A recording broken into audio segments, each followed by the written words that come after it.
뉴욕 증시가 상승세로 마무리가 됐습니다. 자, 걱정거리가 굉장히 많았었는데 한 짐을 덜어낸 듯한 그런 가벼운 느낌입니다. 자, 근데 물가지표는 예상치보다 높게 나왔습니다. 그래서 충분히 시장에 우려감이 나올 만한 그런 사정이었음에도 불구하고 이미 반영되었다라는 느낌도 좀 있었고, 또 국채금리가 많이 내려가면서 거기에 대한 어떤 부담감을 많이 완화시켜 준 것이 아니겠는가, 이렇게 보여지고 있습니다. 자, 훨씬 가벼워진 미국 시장 어떻게 움직일 것인지 알아보도록 하겠습니다. 만도가 어제 급락세를 보였는데요. 자율주행을 띄어내자 급락을 했다, 이런 얘기가 나오고 있습니다. 자, 자율주행 같은 부분들은 일단 미래 가치에 중요한 영향을 미칠 수 있는 하나의 부분인데, 자, 이것을 띄어냈다라는 거, 어떻게 본다라면은 이것 자체만으로도 주가가 급락할 수 있는 내용이 아닐까 생각되는데, 과거에 LG화학과 너무 비슷한, 어쩌면 조금 다를 수 있겠습니다만 그런 비슷한 내용이기 때문에 여기에 대한 급락 요인들, 또 향후 어떻게 움직일 것인지 알아보도록 하겠습니다. 카카오가 연일 상승세를 보이고 있습니다. 카카오 때문에 깍까오 이렇게 비명 지르시는, 네, 이건 좀 너무했나요? 네, 이렇게 비명 지르시는 분들 계시는데 어쨌든 즐거운 비명이 아닐까 싶습니다. 손해보험업으로 진출하게 되면서 신고가를 만들어냈는데, 카카오는 앞으로도 좋은 이벤트들이 많이 있다라고 합니다. 자, 계속 좋은 흐름 보여지면서 네이버를 제칠 수 있을 것인지 한번 알아보도록 하죠.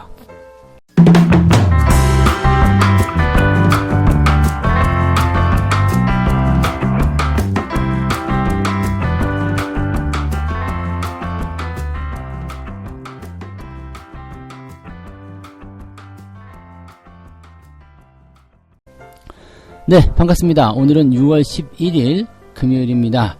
야, 벌써 주말이 됐어요. 네, 주말장. 일단 어제 올라왔었던 부분들을 미리 반영했다라고 하더라도 미국 시장이 긍정적으로 또 마무리가 됐기 때문에 여기에 따른 어떤 긍정적인 영향들 그대로 또 받아들이지 않겠느냐, 이렇게 생각은 되고 있습니다. 다우지수가 0.06%, 그리고 나스닥은 0.78%. 다우지수를 보게 되면은 그다지 별거 없네, 이렇게 생각할 수 있을 것 같고요. 나스닥 같은 경우는 0.78이기 때문에 제법 올랐다라고 볼 수가 있겠습니다. 이렇게 된 것도 사연은 있습니다. 지금 보면은 또 기대 인플레이션이라고 해가지고 지금 이 인플레이션에 대한 어떤 수치, 이런 부분들이 또 오히려 좀 낮아지는 모습이 좀 있어요. 그래서 오히려 이런 상황이 되면서 물가지수가 높아졌음에도 불구하고 이런 인플레이션의 어떤 상승 속도라든지 이런 것들이 또 기대에 미치지 못했다, 경기 민감주들이 떨어진다, 이런 식의 얘기가 또 나오고 있기도 하거든요. 여러 가지 내용들이 있게 하겠습니다만은 일단 경기가 좋아지는 쪽에 대한 부분, 그리고 그것을 통해서 시장이 위협받을 수 있었던 내용들, 그런 것들이 조금 이제 사그라들게 된다라면 다우지수 쪽이 좀 약세를 보이게 되고요. 나스닥은 강세를 보일 수밖에 없는 상황입니다. 아무래도 이제 국채금리가 떨어지면서 금리 인상이 조금 멀리 갔다, 이런 얘기가 되니까 또 이런 모습이 나왔을 수도 있겠죠. 자, S&P 500은 오늘 사상 최고가를 또 찍어내는 모습입니다. 그래서 미국 증시 분위기 굉장히 좋은 편이고요. 이런 모양새, 특히 나스닥 쪽 상승은 기술주의 반등으로 연결될 수 있기 때문에 어떻게 본다면 오늘 우리 대형주들이 살짝 올라와주면서 분위기를 좀 잡아주지 않겠느냐, 이 생각 들기도 하고요. 이렇게 되면 어제 외국인들이 막판에 매수를 짠 하고 들어갔었던 게, 자, 이것을 염두에 두고 들어간 것이 아니겠느냐, 이렇게 생각이 되기도 하고요. 자, 자세하게 내용들 알아보도록 하죠. 일단 물가지표, 그동안 이제 지난 한 주, 이번 한 주를 그냥 계속적으로 그냥 괴롭혔던 하나의 경제지표가 아닐까 생각됩니다. 근데 예상치보다도 훨씬 더 높게 나왔어요. 지금 시장 예상치가 0.47이었던가요? 그 정도였던 것 같은데 4.7%였죠. 그리고 0.4% 오르고 4.7% 이렇게 상승할 것이다라고 되어 있었는데, 지금 보면은 발표에 따르면 전월보다 0.6%가 올라왔어요. 그리고 같은 해 기간보다는 5% 올라왔다. 전년 대비 상승률 5%는요, 2008년 8월 이후에 최고치를 찍은 것이다 라고 되어 있습니다. 이미 수치상으로도 굉장히 높은 수준까지 올라갔어요. 그래서 물가가 예상치를 훨씬 뛰어넘어서 더 높은 상승률을 보여주고 있는데, 그럼에도 불구하고 뭐 그냥 특별하게 시장이 이슈를 취한다거나 뭐 그런 부분이 없었던 것 같아요. 그리고 물가지표 같은 경우들은 일단은 뭐 근원 CPI 뭐 이게 0.7% 상승, 그다음에 예상치보다 다 올라왔어요. 근데 여전히 연준의 입장에서는 뭐 일시적일 것이야 라는 이야기를 지금 하고 있는 부분들이기도 하고, 물가 오르는 게 뭐 어때서? 라고 얘기를 하기도 하고, 또 물가지표 그거 이미 시장에 반영됐어 이렇게 얘기를 합니다. 그래서 투자자들이 그동안 관망하고 있었던 걸 니들 그러면 왜 관망을 한 거야? 라고 얘기를 하고 싶을 정도로 시장에 너무 편안한 반응을 이끌어냈다는 얘기죠. 어떻게 보면은 이 경제 지표가 시장의 주인공이 아니었다라는 생각이 들 정도, 이런 식의 얘기가 나오고 있습니다. 근데 사실 이제 주변에 있었던 또 다른 재료들이 제대로 나오지 않았었다라면 지금 이 물가지표에 따른 어떤 부담감 때문에 시장이 굉장히 큰 변화를 겪지 않았을까라고 생각도 해볼 수는 있겠습니다. 자, 그 재료가 뭐냐면 바로 금리죠. 금리. 국채 금리가 4베이시스 포인트 떨어지면서 1.45% 아래로 떨어졌다. 자, 1.45, 1.4예요, 1.4. 1.7 나왔던 것이 얼마 전이었거든요. 그 다음에 1.6, 1.5, 1.4로 떨어집니다. 제법 많이 이제 그 금리가 떨어지는 상황이 만들어지고 있어요. 그래서 지금 여기에 대한 배경은요, ECB가 완화적 기조를 유지했다. 뭐 기준금리 동결은 당연히 했고요. 예금 금리도 기존과 같은 수준, 마이너스 0.5%로 동결. 그러니까 투자 완화 기조를, 통화적 완화 기조를 계속적으로 유지하겠다. 지금 뭐 또 다른 액션을 취하고 싶은 생각 없다. 이런 식으로 ECB에서는 얘기가 된 거고, ECB 같은 경우는 유럽 중앙은행이기 때문에 뭐 이것도 당연한 얘기가 아니겠습니까? 그죠? 당연한 얘기일 것 같아요. 유럽에서 지금 뭐 금리를 올린다거나 이렇게 할 만한 얘기가 아니잖아요. 근데 ECB가 금리를 동결한 걸 가져다가 붙여서 국채 금리가 떨어졌다. 자, 이거는 조금 동떨어진 얘기가 아닐까 싶긴 한데, 어쨌든 뭐 같이 맥락을 같이 해서 붙여보겠다라면 같이 붙여야 되겠죠? 어차피 좋은 소식이 될 테니까요. 자, 그런데다가 현재 그 팬데믹 긴급 매입 프로그램을 지금 유럽 쪽에서 진행을 하고 있었거든요. 근데 이것을 이제 코로나의 위기 단계가 끝났다고 판단될 때까지 운영할 것이다 라고 얘기를 하고 있습니다. 이게 2022년 3월입니다. 2022년 3월이면 내년 3월이죠. 지금이 2021년이니까 내년 3월인데, 내년 3월 정도가 되면은 이제 대체적으로 백신 접종이 대부분 일단락되고요. 코로나에 대한 위협도가 크게 떨어지는 그런 시기가 될 것으로 예상되고 있기 때문에, 그때까지는 충분히, 이런 매입 프로그램에 따른 유동성, 그 장세의 수혜를 볼 수도 있을 것이다 라고 얘기를 해볼 수 있는 내용이 되는 거죠. 뭐 유럽 쪽에서의 이런 부분들이 이제 국채금리를 떨어뜨렸다라고 얘기를 할 수 있겠습니다만은, 어쨌든 국채금리가 떨어지면서 생각했던 것보다 오히려 조금은 다른 그런 시장 상황을 보여주고 있어요. 이게 떨어지게 되면서 다우지수가 주춤거리는 모습이 좀 나타나고요. 나스닥이 치고 올라가는 그런 모습이 나타나고 있습니다. 뭐 이거는 아까도 말씀을 잠깐 드렸습니다만, 경기 회복이 더디게 되고, 그 다음에 기술주들에 대한 미래 성장 가치가 더 높아질 수 있는 상황이 좀 되는 거죠. 경기가 회복될 것으로 반드시 믿고 있기 때문에 기술주 성장주가 상승하는데, 대신에 그 속도가 완만하게 떨어지고 있다. 이런 식의 시장 판단이 일어났을 수도 있다라고 보시면 되겠죠. 자, 그래서 이러한 내용들인데, 이렇게 되면 국내 증시 같은 경우는 일단 대형주 위주의 주가 반등 기대를 해볼 수 있습니다. 그래서 주말장에도 불구하고 주가가 일단은 상승 흐름을 좀 이어갈 수 있지 않겠는가, 이런 기대감을 조금 가져볼 수 있겠습니다. 그래서 약간의 변동성에 대한 부분을 당연히 생각하셔야 되는 그런 시장입니다만, 또 주말장이기도 하잖아요. 그래서 아침에 오르면 오후에 떨어지는 그런 형태의 모습이 나오기 쉬우니까, 현재로서는 일단 좋은 출발 예상을 해보지만, 흐름 자체가 반전될 수 있다라는 것 정도는 우리가 감안하고 대응하셔야 된다는 걸 꼭 기억하시면 좋겠습니다. 자, 오늘은 두 번째 이야기 넘어가 보도록 하죠. 만도 이야기입니다. 만도. 어제 만도가 많이 떨어지면서, 만두는 다시 먹지 않겠, 이건 너무 저거 한 유머인가요? 네. 하여튼 만도가 떨어지면서 굉장히 좀 기분이 나빠하시는 분들 많이 계실 것 같아요. 그냥 짜증나. 그죠? 왜? 자동차 부품주로 해가지고 대체적으로 그 상승을 이끌었던 종목 중에 또 선두주자 중에 하나 아니겠습니까? 그래서 만도가 그동안 많이 올랐었는데 이 자율주행 사업 부분을 물적 분할하겠다라고 얘기가 나오면서 주가가 급락을 해버립니다.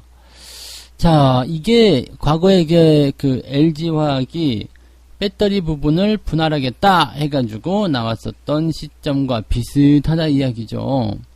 현재로서는 이제 주주가치 희석에 대한 우려감 당연히 있을 수밖에 없겠죠. 그래서 거기에 따른 부담감이 커져 있다. 그래서 뭐 자율주행을 빼내면 뭐 어떡하냐. 지금 자율주행이 핵심인데 라는 시장 그 투자자들의 그런 우려들이 당연히 있었을 겁니다. 근데 LG화학과 너무나 비슷하다고 볼 수 있는 부분들이 이 형태적인 부분들이기도 하고요. 또 핵심 사업이라고 볼 수 있잖아요. 그러니까 물론 이제 만도는 여러 가지 다른 사업들도 같이 하고 있습니다만, 그리고 자율주행은 미래 먹거리인데 이곳을 지금 띄어내겠다. 네. 그래서 신설법인 만도 모빌리티 솔루션이라는 회사를 100% 자회사로 두겠다. 그러니까 요게 이제 자율주행 사업 부분을 물적 분할을 하는 그런 내용이 되는 건데, 지금 이 상태는 지난번에 LG화학과 너무나 같은 내용이에요. 네, 이 배터리 사업부를 100% 자회사로 두면서 떼어낸다. 그리고 주주가치에 대한 희석에 대한 우려감이 있다. 자, 그때 제가 뭐라고 말씀드렸냐면, 회사에게는 좋은 일이지만, 주주에게는 그다지 좋지 않은 일이 될 것이다. 왜? 회사 입장에서 본다라면, 이 신규 사업부가 상장을 하게 되고, 또, 상장을 한 다음에 또 성장을 위해서 이 등치도 불려나가 될 테고요. 또 사업부가 집중되어 있기 때문에 거기에 따른 부분만 대응이 되면 되기 때문에 오히려 훨씬 더 가벼워진 상태에서 더 좋은 수익률을 끌어들일 수 있는 상태가 되는 거죠. 그렇지만 주주 입장에서는 주주 가치가 희석이 되는 그런 상황이 벌어질 수밖에 없다. 지금 상태만 봐서는 너무나 비슷한 내용들이 나타나고 있다. 이렇게 보셔야 되겠죠. 그래서 어떻게 보면 주가의 향방도 LG화학을 좀 따라갈 수 있지 않겠느냐. 이렇게 걱정들을 하고 있는 것 같습니다. 지금 이 자율주행, 모빌리티 이동 수단에 대한 어떤 사업 부문에 대한 무인 순찰, 무인 전기차 충전, 이런 쪽, 신설 법인이 이런 것들을 맡는다라고 되어 있는 거고요. 지금 만도 같은 경우는 그냥 셰시 자동화 시스템, 이게 원래 주력 사업이에요. 그리고 신사업 전기차용 엔진, 샤시 전동화 통합 모듈 등등등이라고 하는데, 원래 그냥 하던 거 계속하고 자율주행과 같은 부분들은 따로 떼어내겠다라고 얘기를 하는 부분들이겠죠. 그리고 이제 이 자율주행 같은 부분들은 계속 성장하고 있는 상황이기 때문에 앞으로 이제 실적이 계속 늘어나게 될 것이다 라고 얘기를 하고 있는 부분이죠.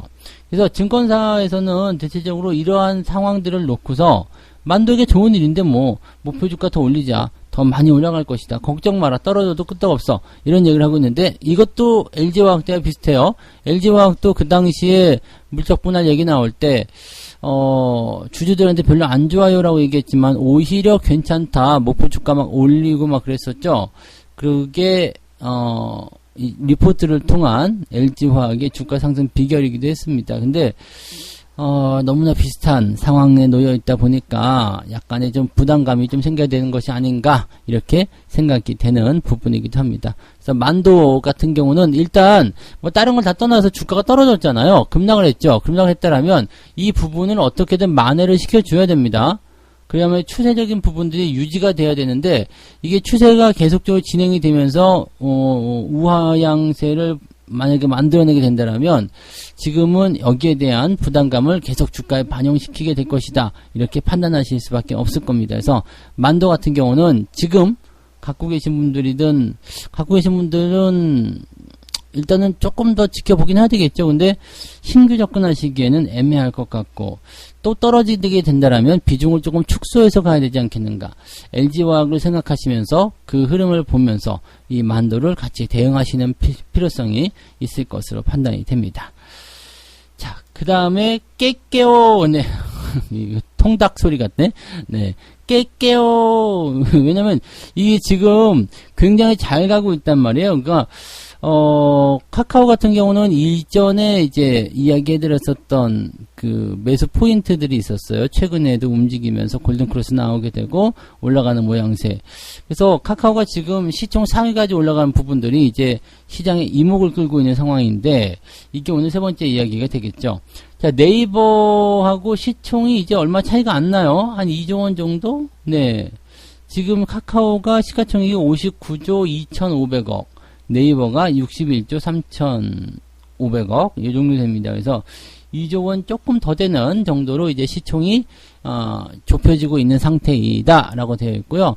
최근 사이에 네이버는 조금 부진한 부분이 좀 있었어요. 그리고 카카오 같은 경우는 계속해서 성장하는 모습이 좀 있었죠. 근데 이게 시간이 지나면 네이버가 카카오에게 잡힐 것이다라고 예상이 되고 있는 부분입니다.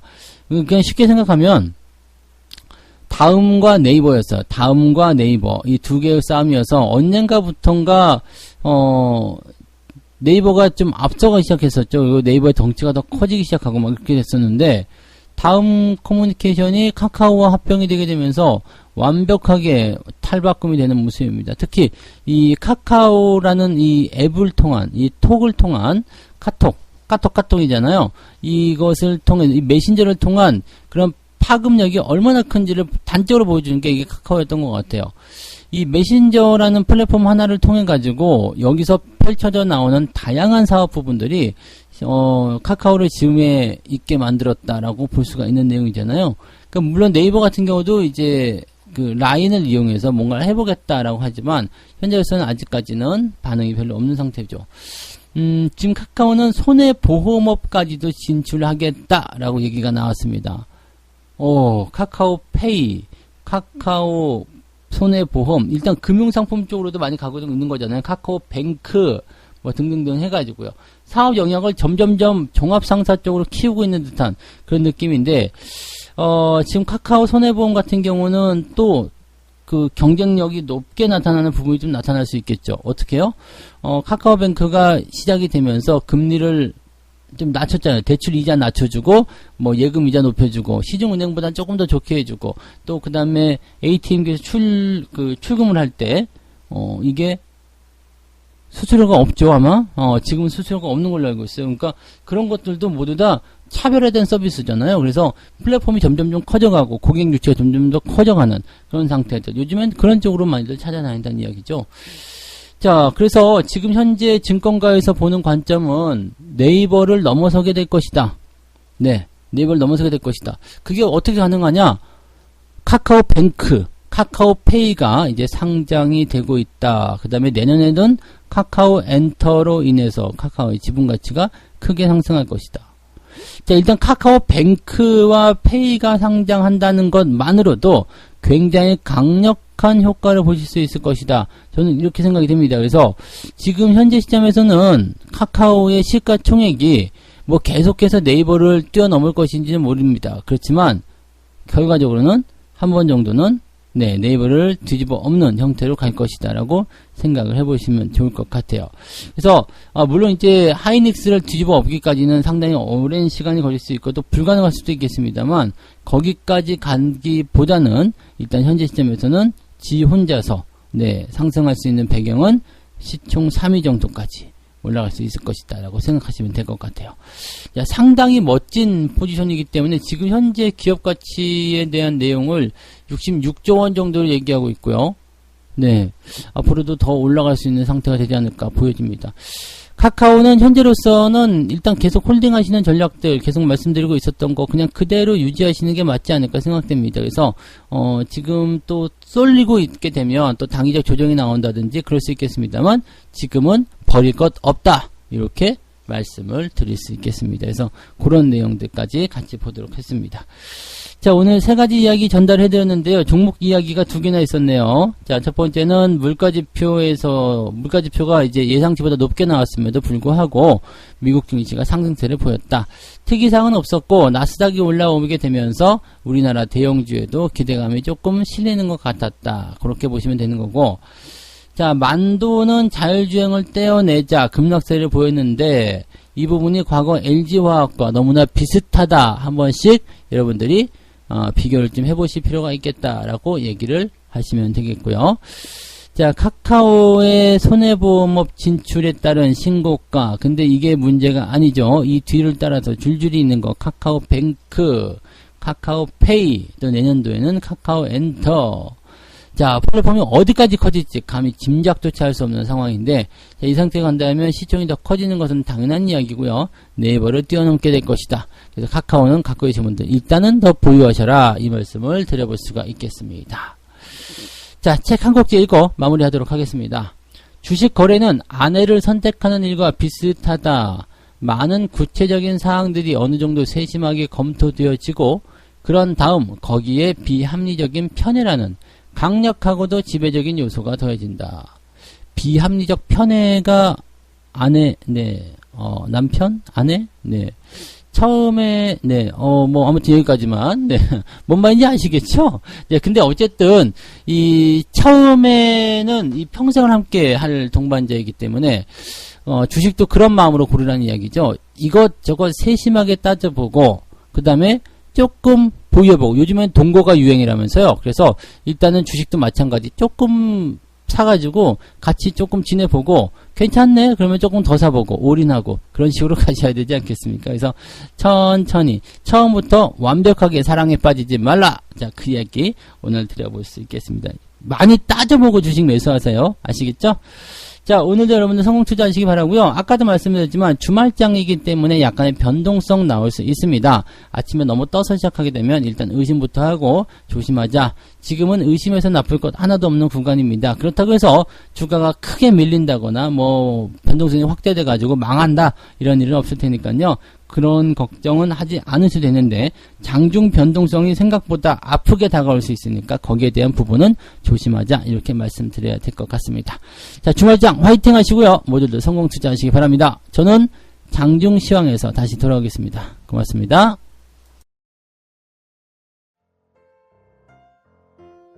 본 방송에서 제공되는 모든 정보는 투자 판단의 참고 자료이며 투자의 최종 책임은 본 방송을 이용하는 본인에게 있습니다.